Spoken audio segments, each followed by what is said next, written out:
And welcome out there once again, friends, to the Brew, Jersey Joe, Ion, and you, live streaming right now on YouTube, or those of you watching the rebroadcast later on, because it technically is a rebroadcast that's going online, but that's all we're talking about. The question we put on social media this week is, how do you pass the time during a blackout? What do you do when there's no power, you're stuck at home? What do you do to pass the time? Because you can't see, especially if it's nighttime, you're stuck in the dark. Got a lot of your answers. Joel and I have ours here to share in just a moment. It's going to get very interesting here as always. Joel, we'll go to you first out there in Vegas, like always. So how do you pass the time during a blackout? I haven't been in a blackout as an adult, but what I would do is drink alcohol and probably Oh yeah, sorry, it's YouTube. So I would drink alcohol and then I would also do other stuff. There, that's probably better. Something adult. I follow you there.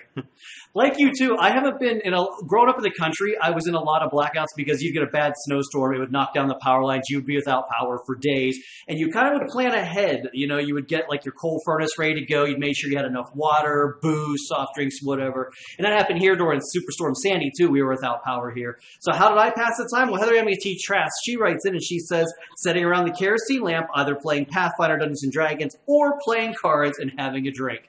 Well, that's what I did during Sandy. We were stuck without power for 2 days. I sat right here at my fine bar in a different apartment, though, and played solitaire and knocked a few back because after the terror of being in a hurricane and having your apartment flood while you're in it, you need a couple fast ones after that. So, but I guess out west, Joe, you don't really have a lot of power failures in Vegas, right? No? I kind of live in a place where, like, the worst power failure will be, like, everything turns off and then a minute later it turns back on. That's as far as it goes. Like, it just, the grid is just set up really well. It's set up universally with the states around us, so, because you can share the power. And NV Energy is a great company when it comes to this kind of thing. They're very, very on top of everything. Yeah, our power here is pretty good too, but again, I'm in the New York City metro area, and the substation is literally like 2 blocks away. So we're okay, and being in the city. But once you get out of the city here, like you have a bad windstorm, you're above ground, power lines are coming down, it's suburban sprawl. So it does happen here. And you'd think in this day and age we'd have fixed our power grid by now to make it more resilient to going out, but it happens. So. Well, that's why we have your ideas to share how you pass the time. So let's get to them right now. Mrs. Bullish 2015, she plays board games. Rock Guitar, directing traffic.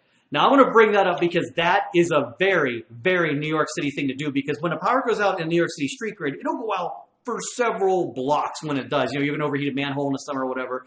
And normal people like you and I will go out there and direct traffic or else somebody's going to die because nobody knows how to treat like a 4-way stop. Does that happen out west? No, it does not. And I already know all that. If you're explaining it to the people watching, cool. But, like, I know. And no, it doesn't happen here.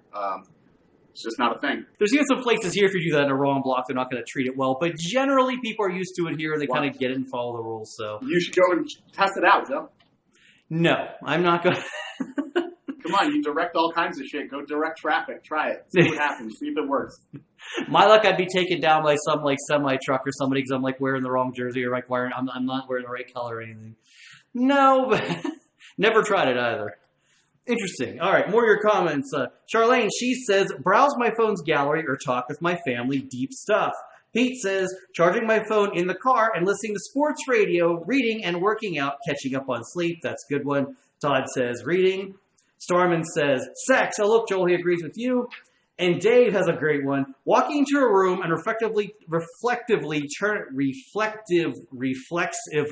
I can't say that and we're live, turning on the light switch. Having the micro moment of wondering why the light didn't come on. I'm having a micro moment of why my tongue wouldn't cooperate. But I get what Dave's saying, though. You're so used to like going in the room, flicking the lights on, and then nothing. My light in my kitchen went out, so I actually am instinctively walking in. And I did it last night. I instinctively walked in and hit the thing. I got to get it repaired. I like that. That's good. What more of your comments? Lots more from them as a fact, because Bronx Bombers 46 says, I black out too. And Art with the final answer, getting blackout drunk. Go with the theme, I always say. Well, I guess, yeah, I know. What else are you going to do? And for somebody like my age, born in western Pennsylvania, there was a major flood back home, and they were without power for days. So in my grade of school, there were a ton of kids born in April 1978 because you went X amount of months past the Johnstown flood. So, yeah, the sex and the beverages, it's a proven thing. I guess I'm a record of that. Those are like the good old, that's the thing you can do no matter what era you're in. Yeah, that's right. And then especially when you're doing it in your car and a cop wraps in a window and roll it down. No, I'm kidding. That's a completely different topic for another web show. But all right, lots of good ideas, and you want the best idea of them all? Click that like, subscribe button down below. All the fun here on the Big Jersey Joe 50 YouTube channel. 4 big shows waiting for you each every week. And if you know a blackout is coming, charge your phone, and you can still watch it too, as long as the Wi-Fi and/or internet is working. Or download and save it later. Look at that! I've got another idea for fun to do in the dark. Sweet! I can't wait to hear it. Here we go. All right, well, thanks for all your great ideas. Jersey Joe here. I am saying thanks for watching, and we'll see you next time, I hope.